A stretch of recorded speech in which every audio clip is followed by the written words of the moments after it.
You are standing in the quiet heart of the Tang Empire. The year is somewhere around 750 CE. Chang'an, the imperial capital, hums like a great mechanical garden.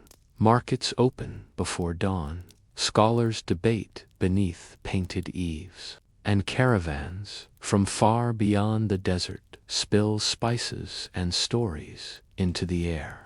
But in a quieter corner of this vast city, away from poets and palaces, a craftsman is shaping the future of rest. He is a pillow maker, and his art is more scientific than it appears. The pillow, in the Tang Dynasty, was no mere accessory. It was an object of belief, a small altar of dreams. The temp's Chinese held that one's sleeping posture and the material beneath the head could influence not only physical health, but also the clarity of dreams and even the direction of fate. A good pillow balanced not just the body, but the flow of qi, the vital energy that governed all things. And so, the humble pillow became a site of experimentation, symbolism, and surprisingly, luxury. Clay, porcelain, wood, and silk were the primary tools of this strange science. Clay pillows, in particular, became the signature of Temp's ingenuity. They were cool to the touch, perfect for the warm climate of the Central Plains.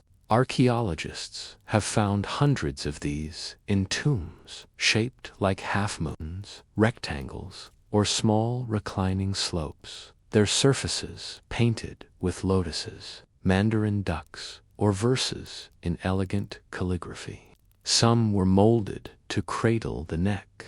Others were simply decorative, meant to accompany the dead into their eternal sleep. The idea was both practical and poetic. The coolness of the clay soothed the sleeper, and the decoration soothed the soul. The pillow maker's workshop was a quiet, methodical space. Imagine a narrow room of packed earth walls, lit by a single paper window, the air filled with the scent of damp clay and wood smoke. The artisan worked not in haste, but in rhythm. Clay was kneaded by hand, rolled smooth on bamboo mats, and pressed into molds carved with dragons, birds, and flowing motifs of wind. The sound of a turning wheel, slow, deliberate, mingled with the steady breath of the craftsman. Each pillow had to dry for days before it could be fired, and even then it might crack in the kiln, wasting weeks of labor. Most pillow makers were anonymous, their names erased by time, yet their hands shaped intimate aspects of life. In a civilization obsessed with harmony and order, rest itself was a kind of moral duty. The Book of Rites advised early bedtimes and described how those who rest well act with clarity. Doctors of the Tang court prescribed not just herbs but sleep. Positions lying on the right side was thought to aid digestion. Resting too long on one's back was said to invite bad dreams. And beneath the head, a proper pillow, not too soft, lest the spirit become lazy, not too hard, lest the soul grow restless. Clay had a logic. It absorbed heat in the day and released coolness at night. It did not harbor insects or odors, and unlike silk or straw, it lasted a lifetime. The pillow maker had to understand chemistry long before the word existed. The perfect ratio of kaolin to quartz, the firing temperature that made the glaze glassy but not brittle. These were transmitted through guild secrets or apprenticeships that lasted decades. A master pillow maker might be known for a particular glaze pale celadon, or the deep amber sheen of northern kilns. Yet there was also a spiritual economy to the craft. A pillow might carry inscriptions, invoking peaceful dreams or blessings of longevity. One unearthed from the tomb of a Tang noblewoman bore the line, "Lay your head upon clouds, and your heart upon calm." Another, belonging to a scholar, showed a phoenix encircling the character for tranquility. These were more than decorations. They were small rituals, sealing rest with intention. In the Thames worldview, sleep was not an interruption of life, but a continuation of thought in another realm. The pillow was the bridge. You can almost hear the marketplace where such objects were sold, quiet murmurs, the soft chime of bronze coins, the muted call of a vendor offering cool pillows for warm nights. They were bought by nobles and monks, soldiers returning from distant posts, and mothers purchasing comfort for a child. In each case, the pillow held a fragment of its maker's patience. To own one was to share in the slowness of its making. The Tang elite often commissioned more elaborate versions, porcelain pillows with intricate glazes, or sculpted into animal shapes, tigers for strength, ducks for marital harmony, lotus buds for purity. In the great households of Chang'an, these pillows rested upon silk sheets woven in suzhou, perfumed with sachets of jasmine and musk. But even the simplest homes had their versions, wooden blocks wrapped in cotton, or earthen slabs lined with reed mats. Across classes, the idea was the same, a surface that balanced the head and cooled the body, granting what poets called a clean sleep. The connection between sleep and virtue ran deep. Officials were expected to rise before dawn. Idleness was viewed as moral decay. Thus, proper rest became paradoxically disciplined.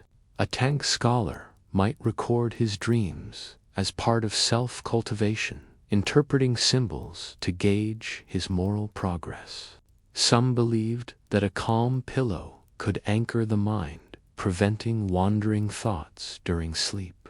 In Buddhist monasteries, monks used wooden pillows to maintain upright posture, even in slumber, to rest, but not too deeply. Dreaming itself was seen as a moral test. Did one's dreams reflect attachment, anger, or serenity? Within this framework, the pillow maker's art became both domestic and philosophical. By adjusting the curve of a clay mold, or the weight of the base, he was, perhaps unknowingly, participating in a national meditation on balance. The Temps believed that the body was a small cosmos, and comfort, when achieved correctly, mirrored harmony in the heavens. A well-crafted pillow, therefore, was a quiet act of cosmic alignment. There is a story, likely apocryphal, about a Tang artisan named Wei Ren, whose pillows were said to induce prophetic dreams. A minister once purchased one and dreamt of a white crane flying over the capital, which he took as an omen of his promotion. Wei Ren became briefly famous. His kill overflowed with orders. Yet, after his death, none could replicate his formula. Some said he had mixed in the ashes of rare herbs. Others that he had whispered prayers over the clay. Whatever the truth, his fame faded into legend. Another craftsman buried beneath the empire's dust. But such legends hint at something real. That the Temps people saw sleep as a gateway to meaning, and the objects surrounding it as tools for that passage. In modern terms, we might call this sleep science, though it was as much mysticism as observation. Physicians wrote treatises on the body's rhythms, noting how excessive heat or dampness affected rest. Rich families built sleeping chambers facing north to avoid direct sun, ventilation, fragrance, texture, all mattered. Even the timing of meals was synchronized to encourage proper sleep. In this silent world of habits and adjustments, pillow makers were quiet collaborators. It is easy to forget how tangible the pursuit of rest once was. Today, sleep is treated as a symptom, something managed by schedules or devices. But in Tang China, it was treated as a discipline, a field of balance requiring tools, rituals, and thought. The pillow, therefore, was not an afterthought. It was a small technology of harmony. When you place your head upon a smooth ceramic surface, cool against the summer air, you are not merely lying down. You are entering a centuries-old conversation between the body and the cosmos. As night descended upon Chang'an, lamps flickered behind paper screens. The city quieted, its wide avenues settling into stillness. In the clay district, kilns glowed faintly, firing the next batch of pillows each one day. By the final century of the Tang Dynasty, the sound of kilns had softened. In many towns, their fires were no longer steady, but sporadic, lit only when orders came. Rebellion had torn through the empire. Markets were broken, roads unsafe. The pillow makers, who once supplied palaces and monasteries alike, found their trade drifting into obscurity, as though the nation itself were trying to rest and could not. Once the beating heart of the empire had grown quieter. Its wide avenues, once filled with processions of silk and song, now held processions of monks and refugees. In the aftermath of the An Lushan rebellion, luxury felt almost indecent. Even among the surviving nobles, the appetite for porcelain pillows waned. What good was fine glaze when the court itself was cracked? People turned back to simplicity, bamboo, straw, folded cloth. The art of the pillow retreated into the hands of those who had always made it, the anonymous craftsmen along the rivers, where clay was still abundant and life still cyclical. Yet decline brought a strange kind of preservation. Freed from fashion, the artisans returned to older forms. They shaped pillows thick and solid again, less fragile, more honest. Many bore no decoration at all, only the faint ridges of fingers and the slight asymmetry of the handmade. These were not the pillows of emperors, but of farmers, potters, and widows. Objects of use, not display. Still, the habits of the old grandeur lingered. Some villagers pressed their family seals into the wet clay, echoing the gild marks of the capital. Others incised short blessings: cool head, warm heart, dream without fear. The pillow remained what it had always been, a vessel for rest and a fragment of hope in tombs. However, the pillow took on new meaning. As the living world fractured, the dead world remained orderly. Burial customs persisted with almost stubborn precision. Archaeologists would one day uncover hundreds of Temp's tomb pillows, glazed, inscribed, shaped like tigers, lions, or reclining ladies. Some were molded with the head of a child, believed to ward off bad dreams. Others bore entire poems about peace and sleep, their surfaces pristine after 1,000 years underground. It was as if when the living could no longer find comfort, they offered it instead to their ancestors. One particularly haunting example, excavated near Gongxin, bears the inscription, "The day's noise is gone. May the night's silence be kind." The glaze, a pale celadon, has crazed into fine cracks, like veins across skin. Whoever made it likely did so in a time of uncertainty, perhaps as armies passed nearby or taxes rose beyond endurance. Still, they shaped the curve gently, smoothed the edges, and fired it with care. Sleep, for the living or the dead, remained worth the effort. The pillow had always stood at the meeting point of belief and body. And in the late temps, that meeting took on a spiritual cast. Taoist texts began to speak of dream journeys, in which the soul traveled beyond the confines of flesh. The headrest became a threshold, a place where the spirit could safely depart and return.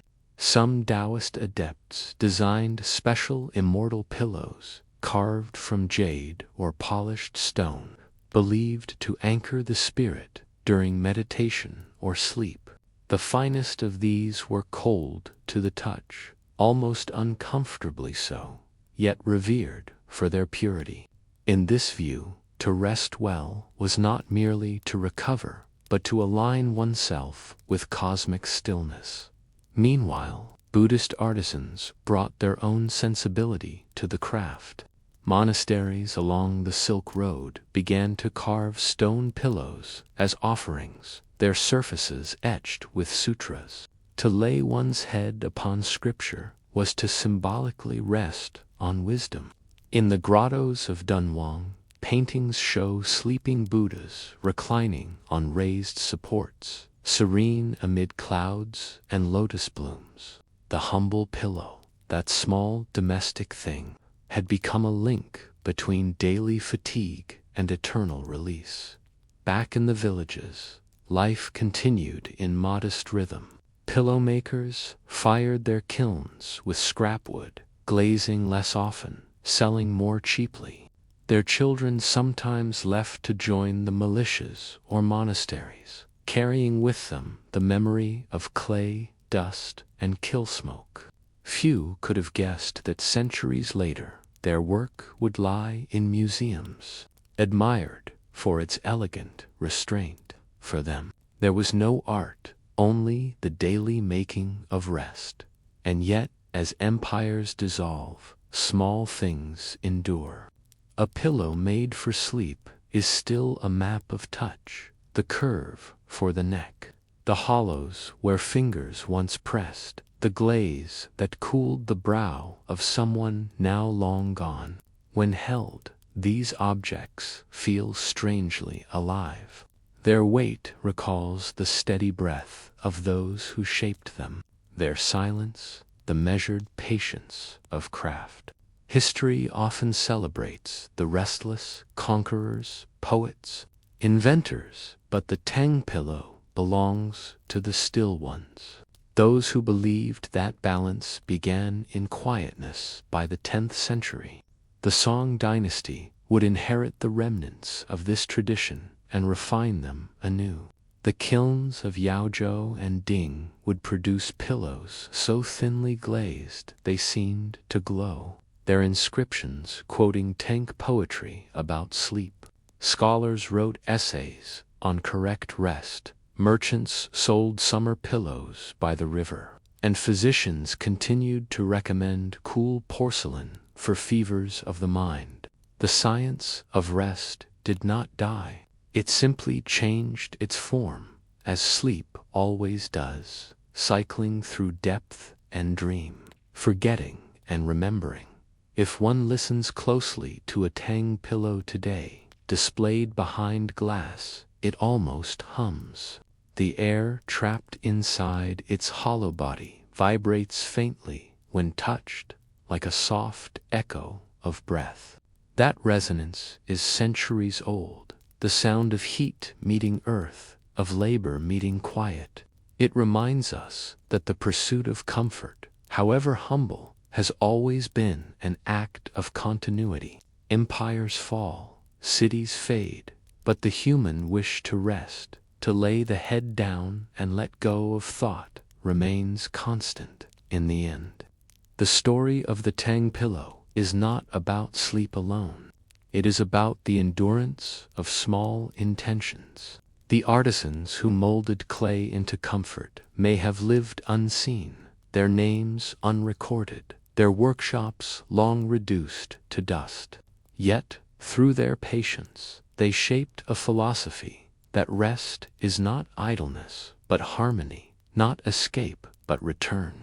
Every fired pillow carried that lesson into the world, into the night, and sometimes into eternity. When night settles and the mind drifts between waking and dream, imagine the glow of those distant kilns, quiet, steady, ancient. Imagine the hands that worked through the heat, forming a curve meant only for peace. In that slow rhythm of earth and breath, you might hear them still, the pillow makers of Tang China, guardians of sleep in an age that forgot how to rest. When dawn arrived over Chang'an, the glow of the kilns dimmed, but the business of rest continued in quieter forms. What the common people knew as comfort, the court understood as policy. The Tang state, always preoccupied with order, found even the art of sleep worth organizing. By the mid-8th century, pillow-making had evolved from a cottage craft into a regulated trade, one that intertwined with the empire's medical theories, economic rhythms, and the everyday pursuit of balance. The court's fascination with sleep began, predictably, at the top. Emperors, after all, were not immune to sleeplessness.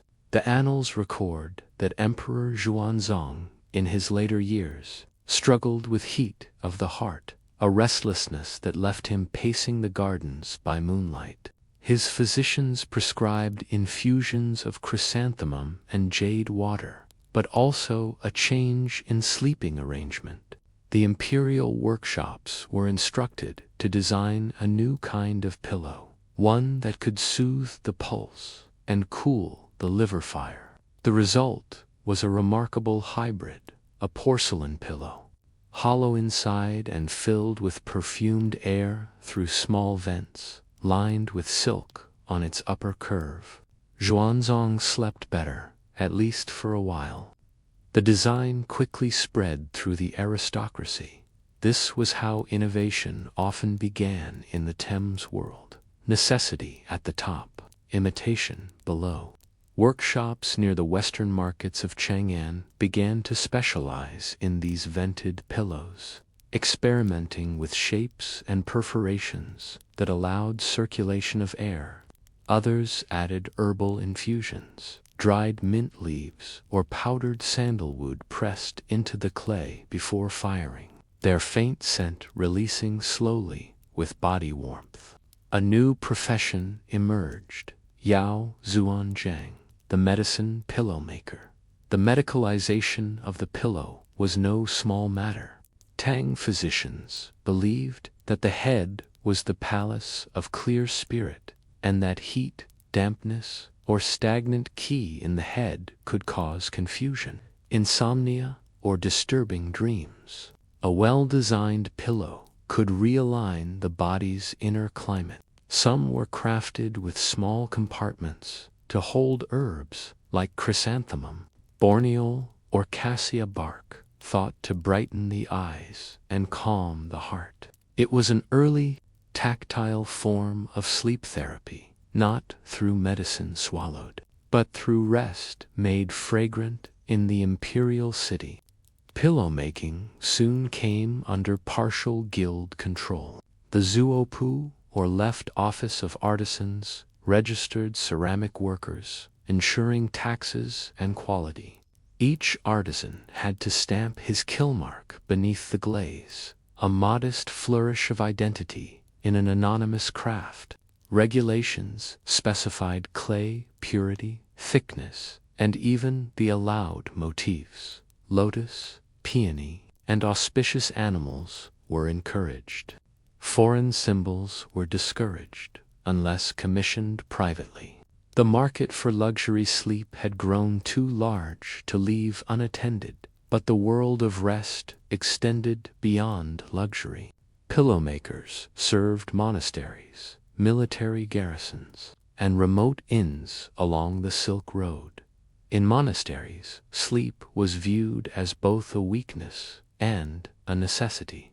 Wooden or stone pillows ensured discipline.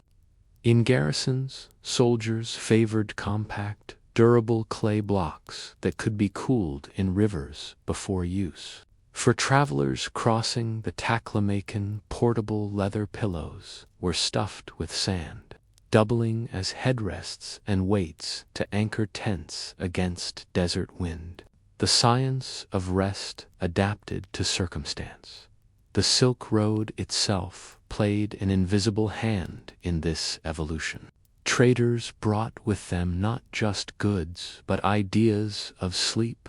Persian merchants prized softness, pillows filled with cotton and feathers, luxuries rarely seen in China before the 8th century. Indian monks traveling to Dunhuang introduced meditation cushions, round and low, meant to support posture rather than sleep. Some Temp's artisans experimented with hybrid designs, encasing cotton in ceramic shells or carving air channels inspired by imported fabrics. Comfort, like culture, was porous. The economics of sleep became increasingly visible in Chang'an's markets. In the West City, stalls sold pillows alongside fans, incense, and writing brushes, objects of quiet refinement. A modest clay pillow might cost 10 when a glazed one with calligraphy might fetch 50. An imperial-style vented porcelain could reach several hundred. The wealthy ordered sets matched to the seasons: cool ceramic for summer, padded silk for winter. Records from the Kaiyuan reign mention merchants specializing solely in sleep goods, a sign that rest had become commodified. And yet, for all its prosperity, pillow-making remained a precarious craft. Kilns could fail, glazes could crack, and apprentices were often underpaid. Guild rules required years of service before one could open an independent shop. The best clay came from certain riverbeds near Gongxin, controlled by powerful families who sold it at inflated rates. Artisans often lived near their kilns, sleeping beside the same fires that baked their creations. Their own pillows, when not unsold stock, were chipped or imperfect, carrying the marks of smoke and fatigue in Chang'an's North Market. An observer might have noticed the difference between a scholar's pillow and a craftsman's. The scholars bore poetry couplets about tranquility, printed in cobalt glaze. The craftsman's was plain and heavy, with the glaze uneven where heat had pooled. But both served the same purpose: to cradle the head in stillness, to absorb the sweat of the day, to cool the fever of thought. In this symmetry lay something democratic: rest as the great equalizer. The emperor and the artisan dreaming alike, if not on the same material. Medicine, too, continued to refine its view of sleep. In Tang pharmacology, rest was prescribed like a tonic. Physicians measured pulse rhythms at night, noting whether the heart's beat grew too quick under summer humidity. The essential prescriptions worth 1,000 gold-advised cooling pillows, light blankets, and windows left open to the northern breeze. It even described a pillow of 5 metals, a theoretical device meant to draw excess heat from the skull. None survive, but bronze pillow fragments found in Xi'an tombs suggest someone tried. The empire's pursuit of balance extended even into dreams. Among the literati, a fascination with dreams took hold. Poets, like Baijuji, wrote of pillows soaked in moonlight, using the image as metaphor for clarity and melancholy. pillow makers responded to this poetic trend, carving lines of verse into their wares. "The cool breeze has no master," reads one example, unearthed near Lu, "yet it visits all who rest."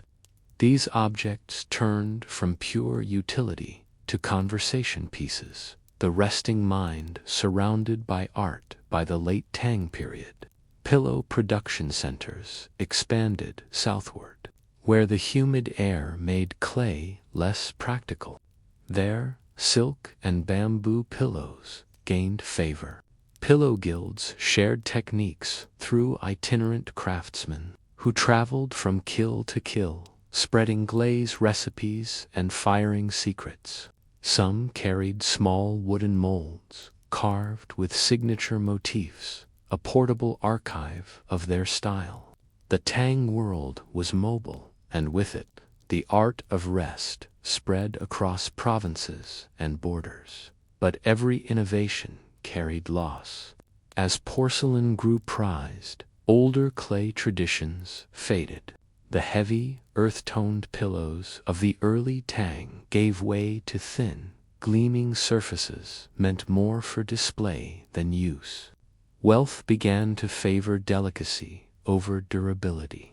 Some critics of the time lamented this shift. "Now even sleep must be adorned," wrote one moralist, "and the pillow is no longer for the head, but for the eye." His complaint was less about comfort than about excess, a warning that even tranquility could become vanity. Still, beneath the surface, the spirit of the old artisans remained. In quiet towns like Gongxin and Yaozhou, workshops continued to produce sturdy clay pillows for ordinary people. Their makers, often working by lamplight, cared little for courtly taste. They followed the rhythms of earth and fire, shaping forms that fit the human neck through touch alone. To them, sleep was not fashion, but function, a return to balance after labor. Their work kept alive the ancient idea that rest, properly understood, was part of virtue. If you had walked through those kill villages at dusk, you might have seen the glow of fire against the mist, heard the low hum of bellows, and caught the faint metallic scent of glaze cooling on shelves. The artisans would be eating their evening meal beside the furnace, faces reddened by heat, their own pillows stacked nearby for sale. Some would whisper prayers for unbroken firings. Others would simply sit in silence, letting fatigue settle like dust. To them, sleep was the one luxury that needed no emperor's decree. As Thames society matured, so too did its philosophy of rest. The pillow had become more than a personal object. It was an emblem of cultural refinement, medical theory, and moral discipline. It bridged craft and cosmos, body and mind. And as the empire approached its twilight, when wars and rebellions would soon darken its peace, one wonders whether the artisans sensed it, the faint disturbance in their dreams, the echo of unrest that even the coolest clay could not soothe. Perhaps that is the quiet irony of the Tang pillow. It embodied harmony in an age drifting toward discord, and yet, night after night, the kilns still glowed, the markets still hummed, and the sleepers of China still placed their heads upon porcelain and clay, chasing the same old promise that a well-shaped rest might keep the world in balance, if only till morning would you. As the porcelain pillows of Tang China cooled beneath the moonlight, on the far side of the world, another kind of rest was taking shape, noisier, lumpier, and filled with the rustle of straw. Europe in the 14th century was a continent of beds in transition. Nobles slept beneath canopies embroidered with heraldry, while peasants dozed on pallets stuffed with whatever the land would spare. Between these two worlds lay a class of quiet craftsmen, the mattress makers, members of newly formalized guilds who turned raw fiber into the foundations of sleep. They worked in narrow workshops that smelled of damp flax, wool grease, and old smoke. In towns like Paris, Bruges, and Florence, such spaces lined the lesser streets, where noise and dust were tolerated. Inside, the sound of work was soft but constant, the thud of a stuffing stick, the scrape of shears, the sigh of air escaping from tickings as they were filled.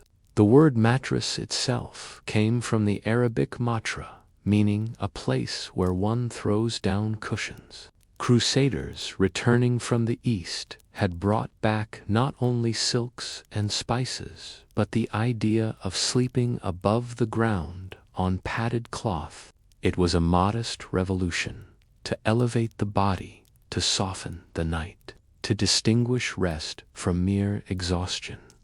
By the 14th century, that idea had settled into European habit. Every household that could afford one wanted a mattress or materazo, a stitched sack filled with straw, hay, moss, or wool. The contents marked one's rank as clearly as a coat of arms. The poor used oat straw or reeds, changed seasonally to keep out lice. Artisans favored dried moss mixed with wool scraps, cooler, more pliant. The wealthy, when they could, ordered mattresses stuffed with goose, down, carded lambs, wool, or even seagrass imported from the Mediterranean, prized for its fragrance and spring. To make such things properly required not only patience, but membership in a guild. The mattress makers' guilds were offshoots of the larger cloth and upholstery trades. The candles burned low in Napoleon's campaign tent, their wax pooling on maps of Europe. Outside, the French camp slept under a pale mist, the air heavy with the smell of gunpowder and wet canvas. But within, the emperor remained awake. His cot was narrow, his pillow thin, his sleep famously brief. To his soldiers, this wakefulness seemed almost supernatural proof that he was not like other men. To his aides, it was merely habit, born of restlessness and discipline. To historians, it has become a symbol that empires, like men, often rise on little sleep, yet the truth is quieter. Napoleon's relationship with sleep was not heroic. It was strategic. In the long, cold nights between campaigns, he turned rest into a weapon, managing it as carefully as food or gunpowder. He studied how long a man could go without breaking, how fatigue altered obedience, how the smallest comforts could preserve morale. In doing so, he helped invent what some later called the science of fatigue. His tent was a study in calculated discomfort. The cot of iron and canvas could be folded and carried by 2 soldiers. Its mattress was stuffed not with feathers but with straw, renewed daily by his aides-de-camp, who understood that damp bedding bred weakness. A single wool blanket covered him, even in winter. The tent itself was layered in thick felt to muffle sound and retain heat, yet its interior remained austere.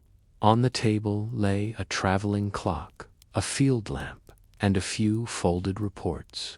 Sleep, when it came suddenly and without ceremony. He could fall asleep anywhere, on horseback, in a carriage, amid the rumble of artillery. But such skill was born of deprivation. Napoleon's private secretary once wrote that the emperor slept like a soldier, on watch, one eye open, one ear listening.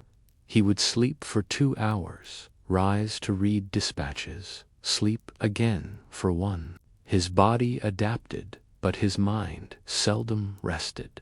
And though he preached endurance, he often paid the price: irritability, sudden fits of rage, and moments of vacant staring that unsettled those around him.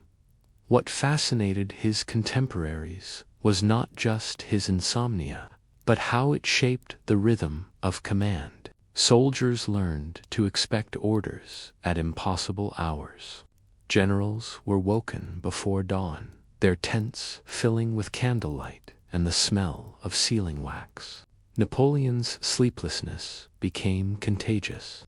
The army moved in the pattern of his restlessness. An entire empire learned to march to the tempo of one man's fatigue.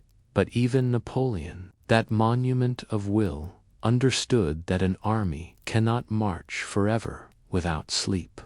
Rest, Napoleon came to believe, was a matter of rhythm, not of indulgence. His sleeplessness was never a declaration of strength, but a calculation of necessity. 1 hour of sleep before midnight, he told his aides, is worth 2 after. It was a strange creed, part superstition, part science, shaped by his lifelong fascination with control of body, mind, and men. In his youth, at Brienne and the École Militaire, he learned to live by the regiment bell, waking before dawn to study mathematics and geography by candlelight. This early asceticism hardened into habit, one that would later serve him in the field. To sleep little was to claim mastery over circumstance. His officers soon found themselves drawn into this discipline, learning to rest in fragments, a nap during a lull in battle, a moment's peace on a damp saddle. The emperor demanded that they adapt, for fatigue, to him, was not an excuse but an element of war to be managed. When the Grand Army crossed the Alps, the soldiers' bodies froze while their commander barely seemed to feel the cold. He traveled light, refusing the heavy comfort of noble luggage, insisting that his iron cot and small pillow suffice. Even his meals were tools of efficiency: a roasted chicken eaten in minutes, a glass of watered wine. His valet, Constant, often remarked that he lived as though sleep and food were inconveniences, yet the toll was visible. At Austerlitz, in 1805, observers noted the deep shadows beneath his eyes, eyes that burned fiercely but blinked rarely. His speech grew clipped, his gestures abrupt. Behind the grandeur of victory was a man constantly fighting his own exhaustion. His body might obey, but his mind showed strain. During the Prussian campaign, he forgot the names of trusted officers. In the Russian winter, his exhaustion deepened into a kind of waking trance. Those near him described the emperor staring into the distance, lips moving faintly, as if issuing orders to ghosts. Still, the mythology of his sleeplessness grew. The army came to treat it as part of his genius. He does not sleep, he plans, they said. It became a symbol of vigilance, of a leader who never left the battlefield, even in dreams. And Napoleon did little to dispel the idea. He began to use his sleepless image as a tool of authority. Messengers were made to wait until midnight to deliver reports. Audiences were granted at odd hours, catching envoys half awake and unprepared. Fatigue became a kind of weapon, psychological warfare conducted through insomnia. But not all admired this. His physician, Corvisart, warned that the emperor's brain was consuming itself in thought. He urged moderation, advising regular rest and better bedding. Napoleon ignored him. Doctors are the enemies of energy, he said curtly. To him, comfort was a form of decay. His field bed remained iron, his pillow unchanged by 1812. As the Russian campaign dragged into despair, sleep became both luxury and torment. Reports describe the emperor pacing through the night, unable to close his eyes for fear of frostbite, muttering to himself as the temperature dropped below freezing. Soldiers died in their sleep, frozen into statues, while he lay awake, dictating orders by the light of a dying candle. The man who had once mastered fatigue was now mastered by it, and yet the deeper irony was this: Napoleon, the man who conquered kingdoms in waking hours, spent his rare sleep dreaming not of battles, but of peace. His secretary recorded one such dream in Vilnius, a quiet afternoon in Corsica, a child by the sea, no war in sight. When he woke, he dismissed it as nonsense. But perhaps in those dreams lay the one thing he could never command: rest itself. The mattress guilds did not merely make beds, they made order. In a century when cities grew faster than laws could contain them, these craftsmen's associations became small islands of structure, defining what was clean, what was honest, and what counted as a good night's sleep. To join one was to bind one's life to a rhythm older than clock bells. Apprentices rose at dawn, swept the shop floors, sorted straw from husk, and learned by repetition: tamp, stitch, smooth, repeat. The guild's charter hung on the wall, a parchment stiff with wax and signatures, outlining everything from wages to the precise number of stitches per ell of ticking. To disobey was not simply to err in craft, but to offend the order of things. Each guild had its patron saint and feast day. In Paris, mattress makers honored Saint Blaise, protector of throats and weavers alike. On his day, the workshops closed, and the air filled with music and bread. Masters processed through the streets, carrying symbols of their trade: wooden needles, handfuls of flax, sheaves of straw. Behind them came journeymen, wearing garlands of moss, singing low songs about rest and patience. The parade was slow, almost drowsy in its pace, as though even celebration must not disturb the world's sleep.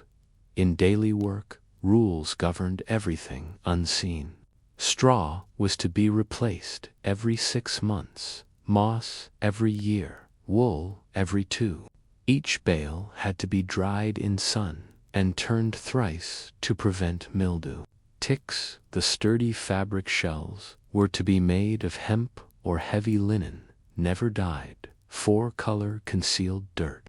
A guild inspector might visit without warning, slicing a mattress open to check its contents. Such inspections were both practical and symbolic. Purity within, integrity without. There were rituals, too. When a master opened a new workshop, he sprinkled the floor with rosewater and placed the first bundle of straw in the sign of the cross.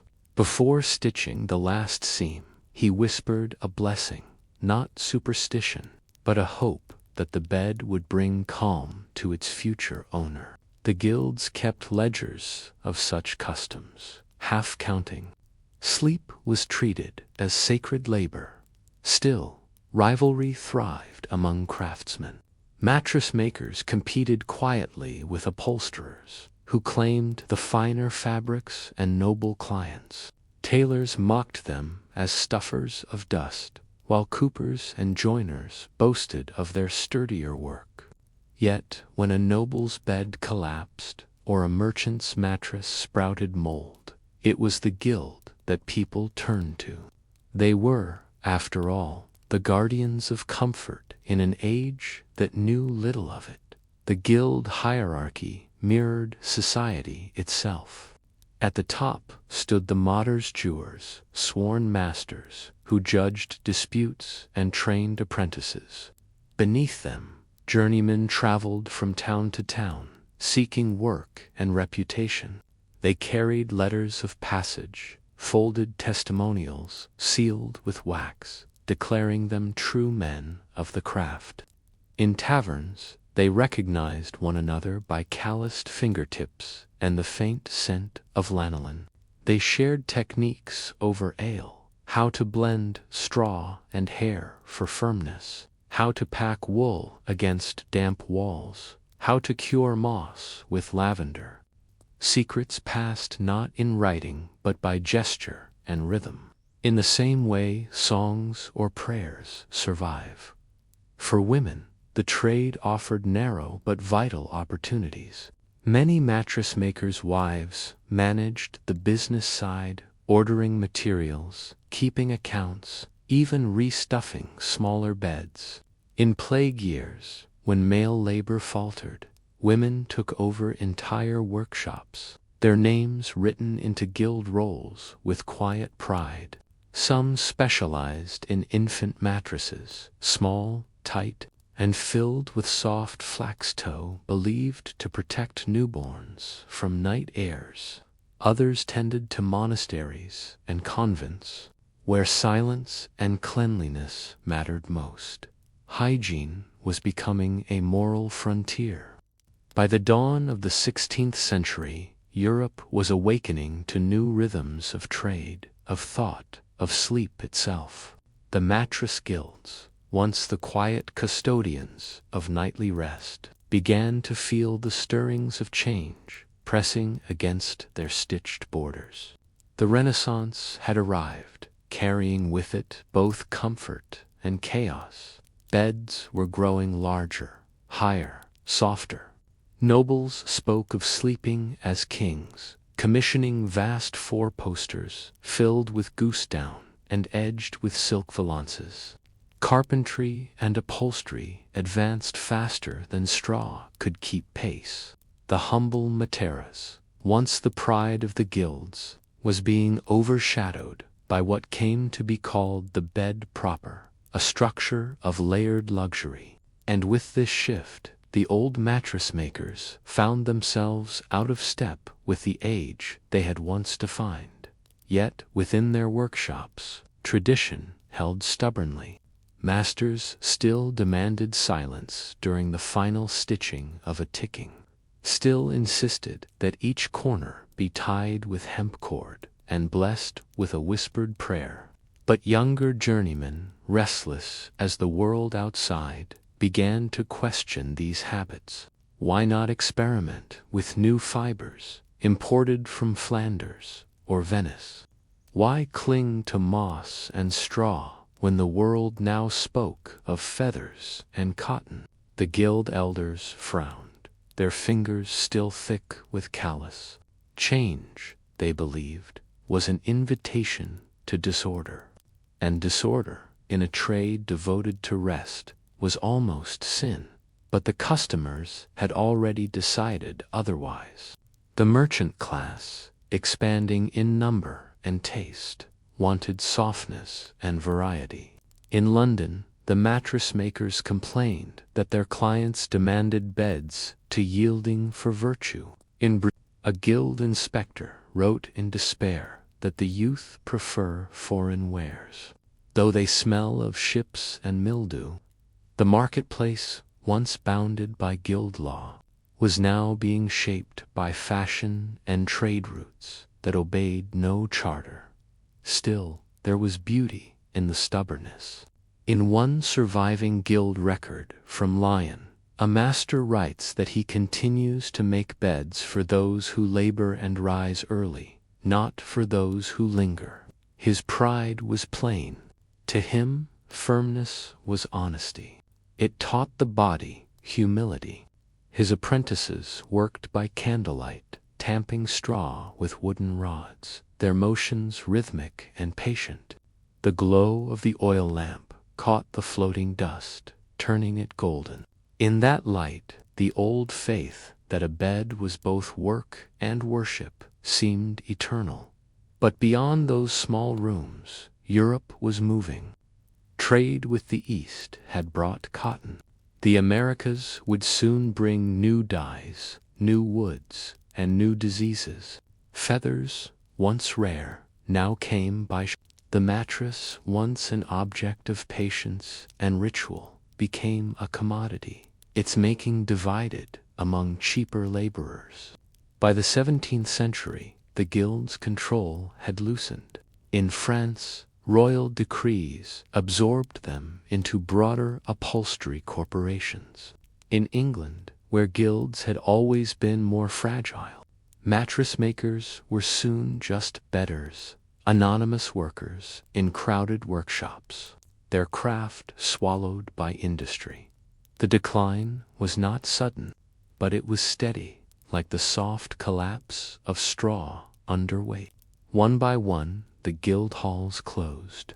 Their ledgers, meticulous, inked in fine script, were folded into city archives or burned as scrap. The chants of apprentices were replaced by the clatter of looms and the hiss of steam. Yet something of the guild's spirit lingered in the habits of households. Even in grand homes with feather beds, people still aired the ticking, still beat the straw, still believed that a clean, firm bed preserved the health and steadiness of the soul. Tradition had dissolved, but its shape remained faint as the outline left by a sleeping body in the morning light. What, then, was gained, and what was lost? Softness triumphed, certainly. The body no longer felt the prick of straw, nor the cool breath of moss.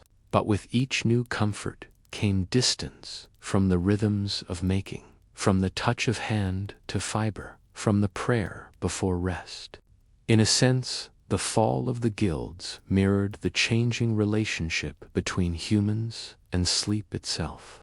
Once a communal act, tied to nature's cycle, to work, to prayer, sleep was becoming private, indulgent, and, perhaps, lonelier. A few old masters resisted to the end. Records from Lübeck mention a man named Hans Schreiber who refused to make down mattresses, calling them beds of sloth. He taught his grandson to measure the firmness of straw by sound. The deeper the rustle, the drier the fiber. The earth teaches rest, he said, if one listens. When he died, he was buried with his wooden stuffing stick beside him, a relic of an age when even rest had discipline. By the 18th century, those who studied sleep began to speak of comfort instead of virtue. Physicians praised feathers for their warmth, merchants advertised cloud-like beds, and the last mattress guilds were remembered, if at all, as quaint. Their slow patience belonged to another time, a world where men still trusted the weight of their own hands more than the promise of novelty. And yet, when you peel back the layers of history, the silk, the feathers, the mechanized cotton, what remains at the heart of every bed is still their work. The tick, the seam, the rhythm of the hand that stitched by lamplight. Even the modern mattress, filled with springs and foam, carries echoes of the guild creed that sleep is not luxury but necessity, not idleness but order. In the quiet museums of Europe, one can still find the tools they used: wooden tampers, iron needles, combs for wool. They are small, plain things, worn smooth where hands once held them. Each carries a kind of silence, as if remembering the 1,000 nights that passed while they worked. To stand before them is to feel a hush, the hush that settles just before sleep. When the body recalls what it has forgotten, the slow labor that once made rest possible, so ends the story of the mattress guilds, not with a flourish, but with a sigh. Their art unraveled softly, leaving behind the idea that how we sleep shapes who we are. Their legacy is not in luxury, but in stillness, in the steady faith that comfort, rightly made, could bring peace to both body and mind. And perhaps, as you drift tonight toward your own sleep, you might hear, faintly, the whisper of straw beneath the ticking, the ghost of a hand smoothing the seam. For the mattress guilds may be gone, but their rhythm endures beneath every bed, in every breath, wherever rest is earned rather than taken. By the middle of the 19th century, the clock had become a kind of overseer. Its ticking echoed through mills, homes, and schools, dividing human life into measurable fragments.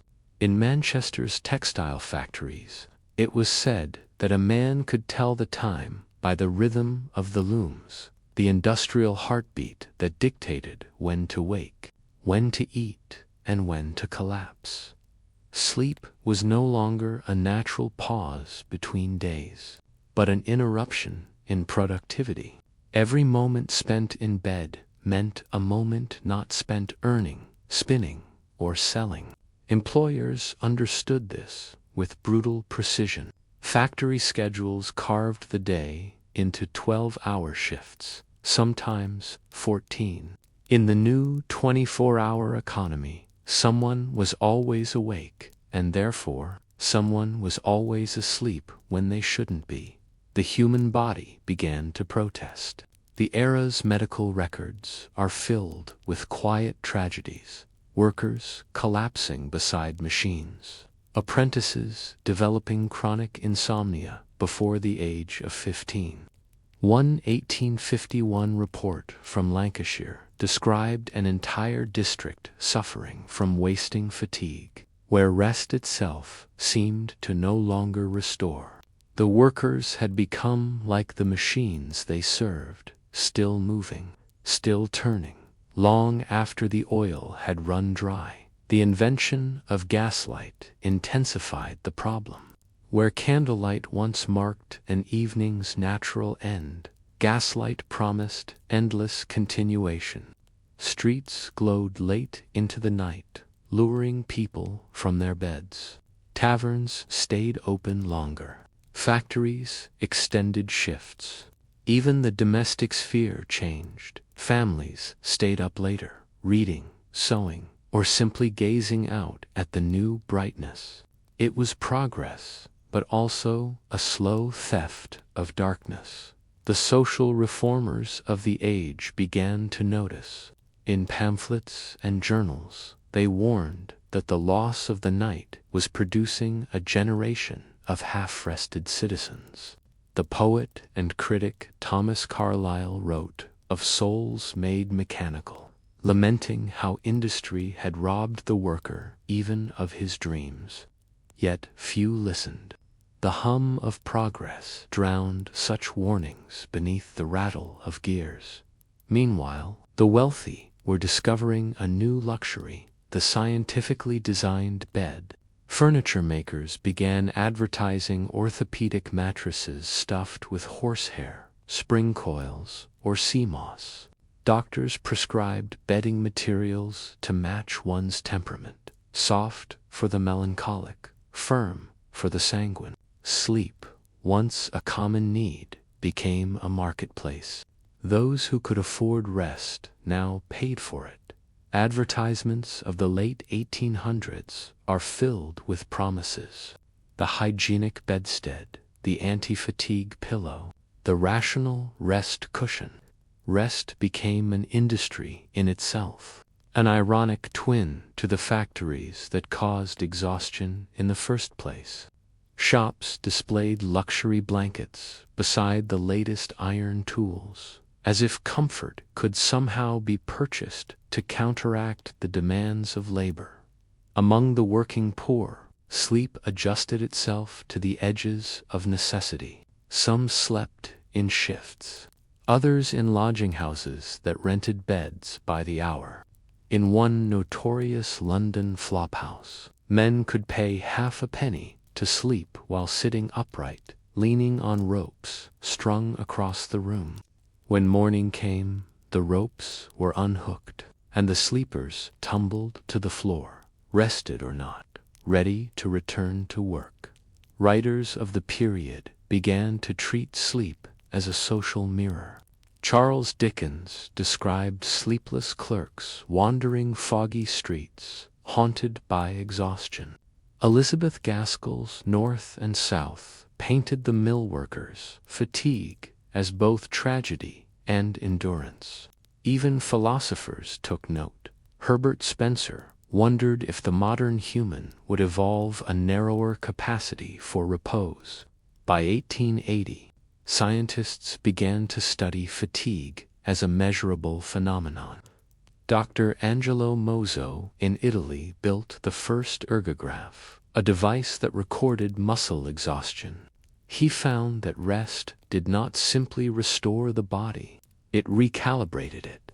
Without true rest, efficiency declined sharply. Industry began to take notice, not out of sympathy, but out of calculation. A tired worker, it turned out, was a slower worker. Thus began the curious era of factory sleep experiments. Managers tracked workers' sleep habits, sometimes forcing earlier curfews or mandating breaks. In some mills, foremen were instructed to encourage short naps between tasks, the earliest power naps in history, though not by that name. For the first time, sleep was measured, monitored, and optimized, a commodity to be managed for productivity. The paradox deepened. Humans were learning to sleep scientifically while living ever more sleepless lives. Electric light, soon to replace gaslight, promised even greater mastery over the night. But mastery came with a cost. Cities grew brighter, workdays longer, and dreams shorter. And as the factory whistle echoed across rooftops, signaling yet another shift change, a quiet question flickered in the half-lit dormitories and worker tenements. If progress demanded sleeplessness, could it ever be called progress at all? By the dawn of the 20th century, night had ceased to be a refuge. Electric light blazed from every window, and sleep, once governed by the sun, was now determined by switch and schedule. The new insomnia of the industrial world was not a disorder, but a condition of civilization itself. People had learned to fight against darkness, and in doing so, they had declared war on rest. Factories no longer slept. The rhythm of the machine was constant, humming through every hour. Railways thundered through the night, telegraphs clicked without pause, and newspapers began printing editions for readers who never seemed to close their eyes. The human body, ever adaptable, adjusted reluctantly.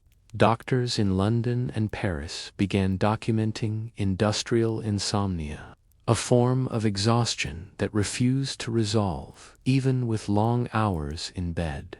Sleep had been shortened, fragmented, and finally monetized. City dwellers described the nights as strangely alive. In 1900, a journalist in New York wrote, "There are streets in this city that know no darkness. They blaze, they hum, they speak, even at 3 in the morning."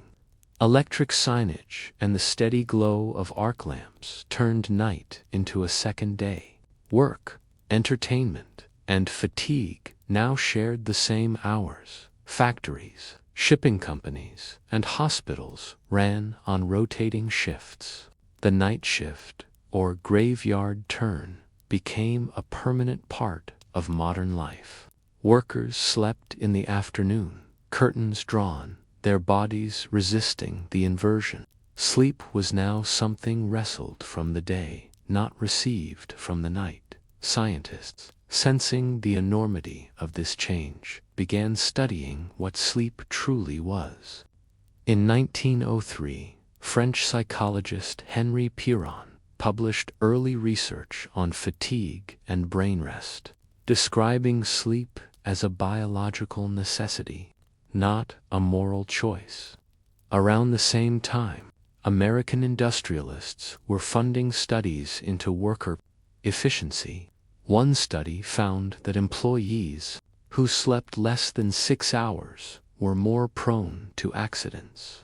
But the findings were often buried beneath reports celebrating productivity. Sleep had become a form of data. Factory owners timed rest breaks, tracked accidents, and charted dreams of efficiency. The Taylorist philosophy, named after Frederick Winslow Taylor, sought to make every movement, every breath, measurable. Even the act of resting was being optimized for output. A rested worker was useful, a dreaming one, unproductive. Meanwhile, the public's relationship with sleep grew anxious. Newspapers ran headlines about the modern sleeplessness. Advertisements for tonics and sleeping drafts promised 8 hours of dreamless repose. Patent medicines like bromidia, composed of chloral and morphine, became common household remedies. The human need for rest had become a commercial opportunity. The home, too, reflected this anxiety. Bedrooms were redesigned as sleep chambers, sterile, orderly, mechanized in their own way. The soft chaos of earlier centuries, with multiple sleepers, pets, and open fires, gave way to single beds, springs, and metal frames. Even dreams, those private kingdoms of the night, were being dissected by emerging psychologists like Sigmund Freud, who turned the language of sleep into something that could be analyzed, diagnosed, and perhaps cured. In the midst of this sleepless revolution, a countercurrent began to stir. Reformers such as John Ruskin and William Morris, horrified by the mechanical pace of modern life, preached a return to natural rhythms. They wrote of honest labor, sunlight, and rest earned through craftsmanship rather than imposed by the clock. Their words inspired a small but growing movement, the idea that sleep and the human body itself should resist mechanization. Yet, by 1920, it was clear that the machine had won.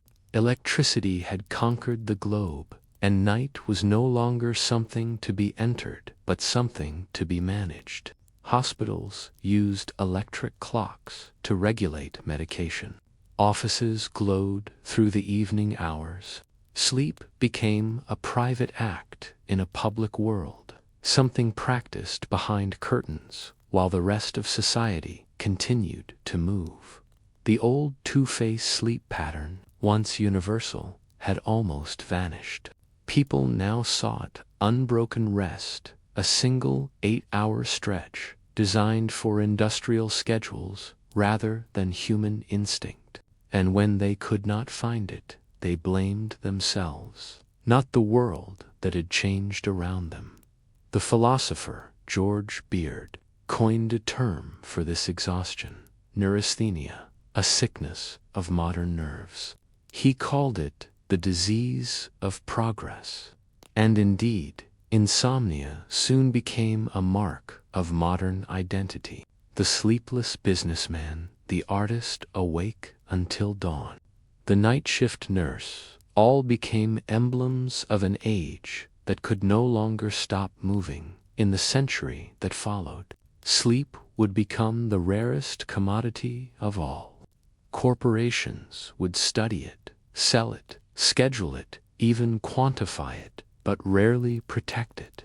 The industrial night had created a new kind of human, one who measured time but had forgotten how to rest within it. And perhaps that is the quiet legacy of the machines, not just smoke or steel, but the slow erasure of darkness itself.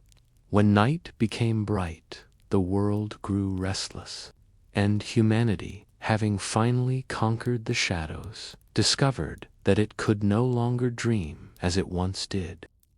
Before the machine's night was a slow, deliberate boundary. Darkness crept across fields and streets, quieting the world in its own time. People rose and slept with the sun, broken only by the occasional necessity, a watch by a fire, a prayer whispered in the deep night, a child crying in the cold. Sleep came in two waves, what historians call the first sleep and the second sleep, separated by a brief waking hour, a pause for thought, work, or reflection. The body followed this rhythm naturally, attuned to light, air, and seasonal cycles. But with the Industrial Revolution, night itself began to fracture. The introduction of gaslight, and soon electricity, made darkness negotiable. Streets that once rested under stars now glowed with artificial radiance.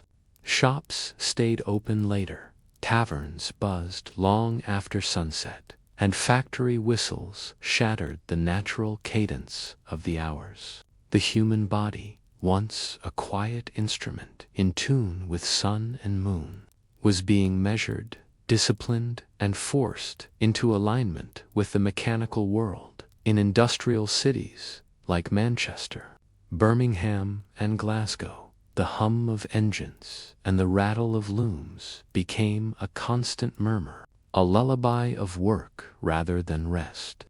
Workers rose before dawn, often woken by the hired knock-up person, tapping on bedroom windows with long sticks to ensure punctuality. Children, no longer confined to play, joined the rhythm of labor, cleaning machinery or tending the steam engines that powered textile mills.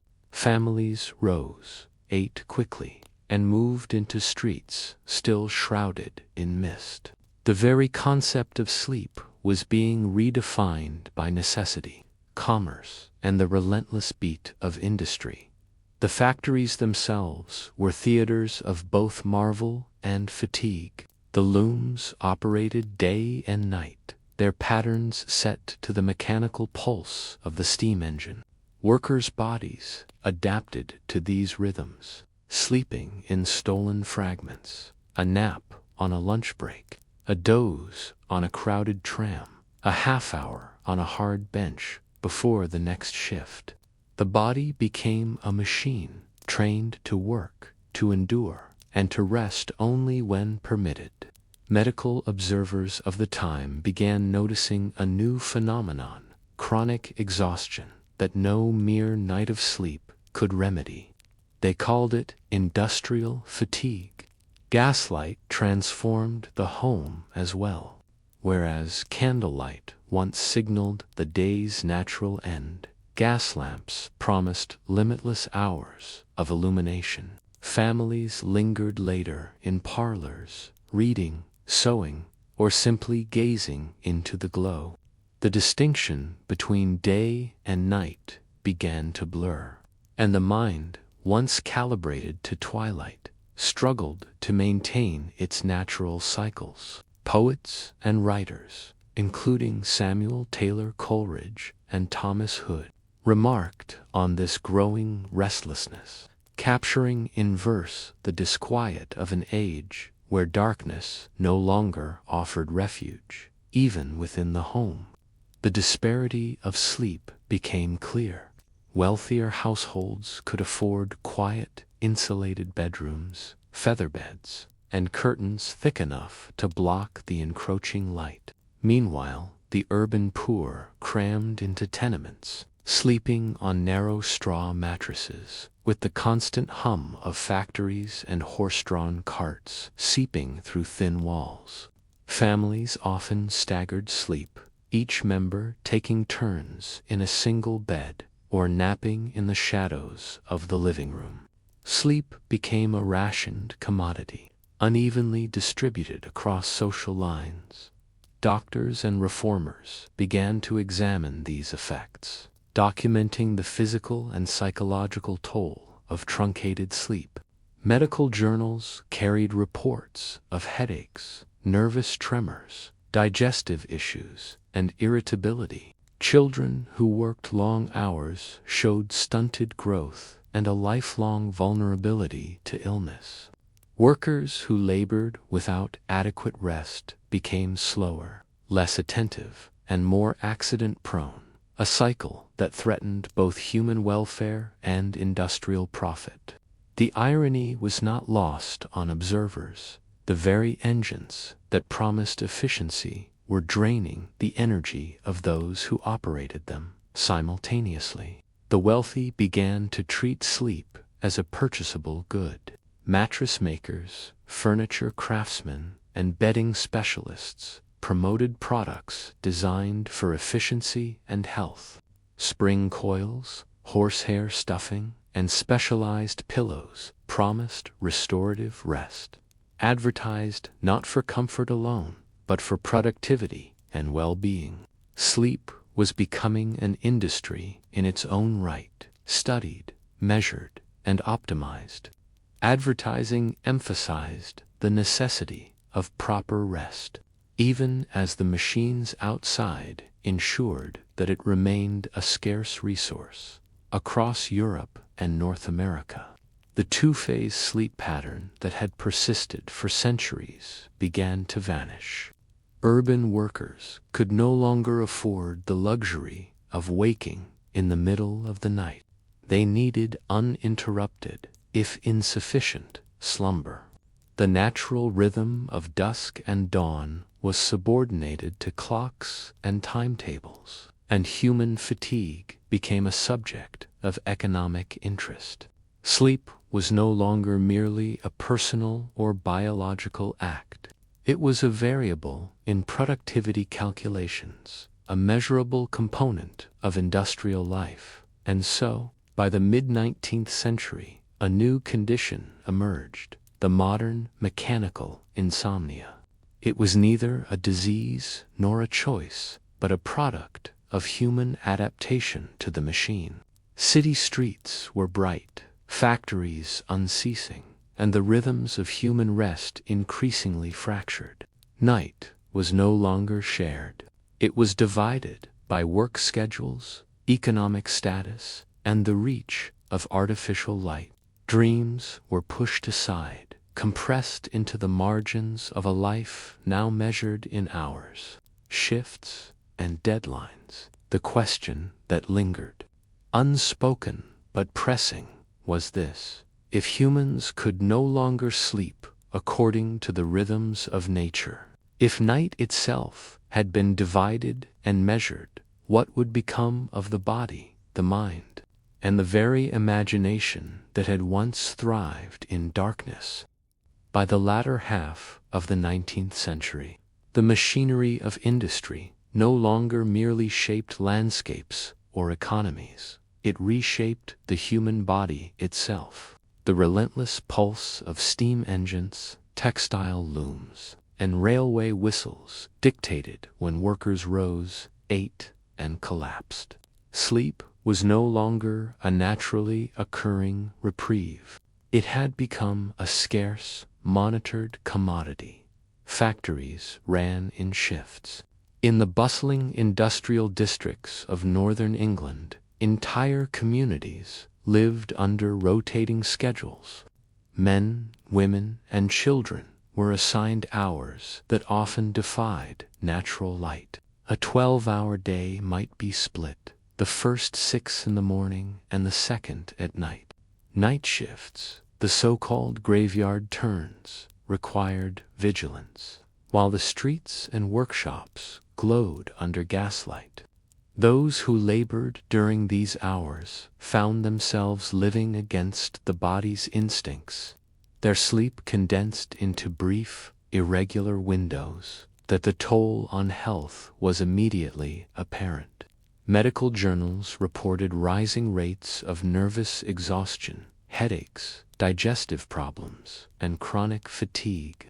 In one London study, inspectors found children as young as 10 suffering from tremors and dizziness after long shifts in cotton mills.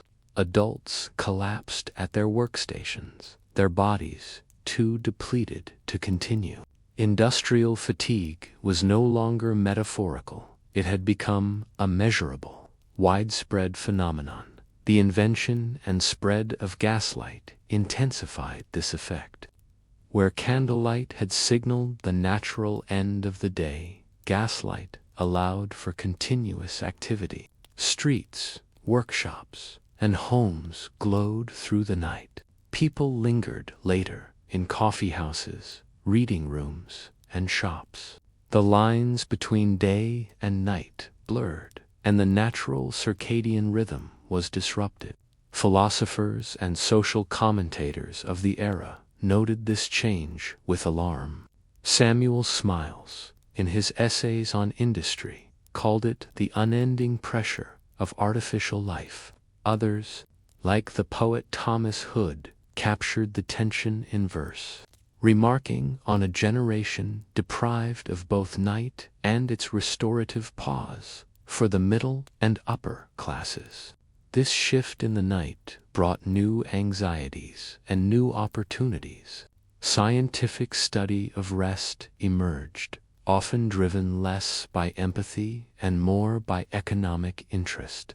Wealthy households invested in specialized mattresses, spring beds, and pillows designed to maximize sleep in shorter, more efficient intervals. Doctors recommended rest according to temperament, soft beds for the melancholic, firmer surfaces for the sanguine. Sleep became a product to be optimized, marketed as a tool for maintaining health, efficiency, and social standing. Advertising of the era reflects this obsession with scientifically managed rest. Broadsheets and magazines promoted hygienic bedding and anti-fatigue mattresses, promising relief from the strain of industrial life. Even furniture makers positioned beds as technological instruments, claiming that the right arrangement of straw, springs, and horsehair could restore the exhausted worker to full productivity. Sleep was no longer a private act, but a measured, monitored activity, a small intervention in the larger machinery of industrial efficiency. Meanwhile, the working poor adapted in quieter, improvisational ways. Sleep was stolen in shifts or stolen in fragments. Tenement dwellers napped on narrow straw mattresses, while one family member occupied the bed and others slept on chairs or floorboards. Boarding houses rented beds by the hour, and some factory workers slept upright, leaning against ropes or walls, ready to rise at the sound of the next whistle. Rest had become an act of endurance, a skill to be learned and performed under duress. The growing awareness of sleep's physiologists like Angelo Mozzo in Italy began quantifying human energy, using devices like the ergograph to measure muscle exhaustion. Findings revealed what common sense already suggested: without adequate sleep, productivity declined, accidents rose, and health deteriorated. Some factory managers, taking note, began to encourage short naps between shifts, a crude, pragmatic understanding of rest as a factor in output.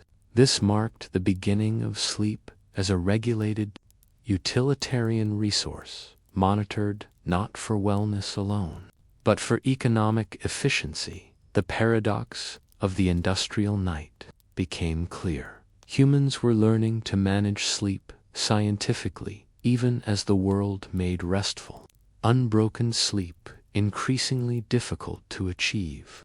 Electricity promised even greater control, further brightening the night, expanding the workday, and deepening fatigue.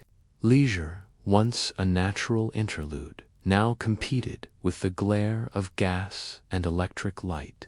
In cities like New York, London, and Berlin, Night became continuous, a period that could be worked, played, or observed, but rarely slept through naturally. In the midst of this transformation, a quiet social critique emerged. Reformers, writers, and philosophers, including John Ruskin and William Morris, called for a return to natural rhythms. They advocated work tempered by sunlight, evenings quieted by darkness, and sleep restored as a human necessity rather than an industrial calculation. Their voices, however, were largely drowned by the whistle of engines, the hum of looms, and the demands of economic expansion. By the end of the 19th century, the night had been divided and scheduled, measured and commodified. Sleep was no longer simply restorative. It had become a quantified, engineered act, increasingly shaped by the needs of commerce and technology. The rhythms that had governed human life for millennia, dusk and dawn, first sleep and second, were replaced by artificial light, machine schedules, and a culture that prized productivity over rest. The human experience of night, once intimate and natural, became fragmented, regimented, and commercialized. Sleep was still necessary, yet by the early 20th century, night had ceased to be a sanctuary. Electric light, gas lamps, and the ever-present hum of machinery turned darkness into a space of activity rather than rest. Sleep, once aligned with natural rhythms, had become scarce, irregular, and measured. The industrial night had fully arrived, reshaping not only schedules but the human body itself. Factories no longer closed. Shifts rotated continuously. Railway stations, shipping yards, and hospitals operated through the night, forcing humans to adapt to hours that defied natural sleep cycles. Workers slept in stolen fragments, dozing in day rooms or cramped tenements. Night shift laborers struggled with inverted schedules, often sleeping while the city buzzed outside their windows.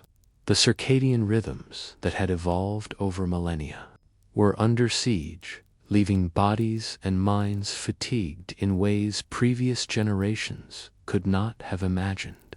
Medical observers were alarmed. Reports of industrial insomnia and nervous exhaustion multiplied. Patients suffered from chronic headaches, digestive disorders, and anxiety, unable to find restorative sleep. Children, exposed to long hours in factories, mills, and workshops, were particularly vulnerable, their growth and health compromised.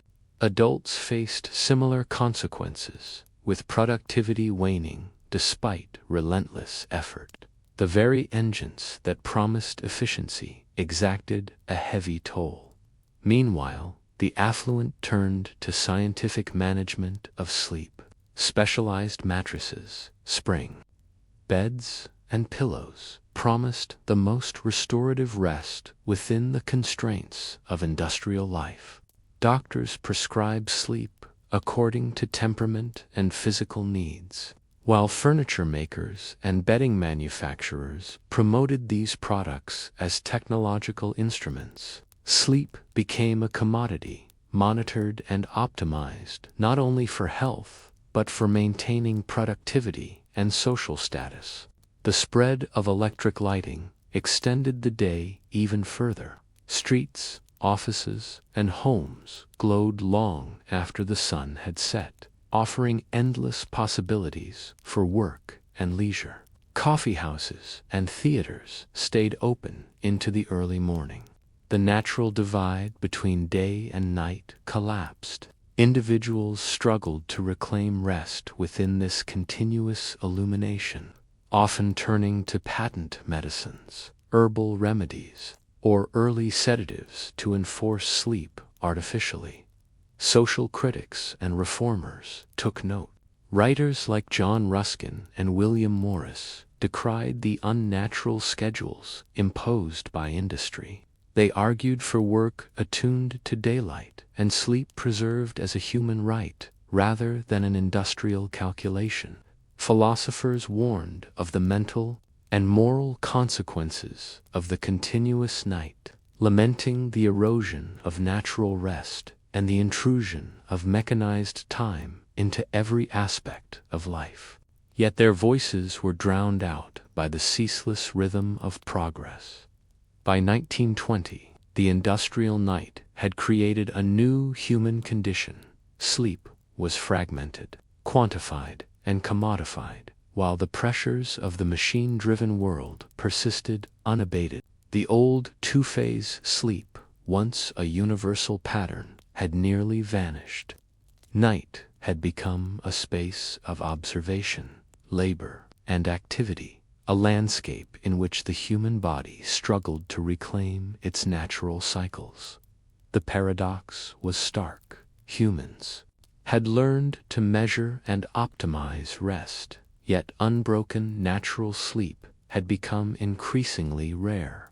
The industrial night had produced a world where darkness no longer offered refuge, where time was regimented, and where rest itself was a scarce and valuable resource. And as the hum of factories, the glow of electric lights, and the rhythm of rotating shifts filled the modern city, one quiet, lingering question remained. If rest could be monitored, measured, and sold, what would become of the human spirit in a world that no longer allowed darkness to exist unclaimed? The age of insomnia, born from progress, had arrived, and humanity was only beginning to understand the cost.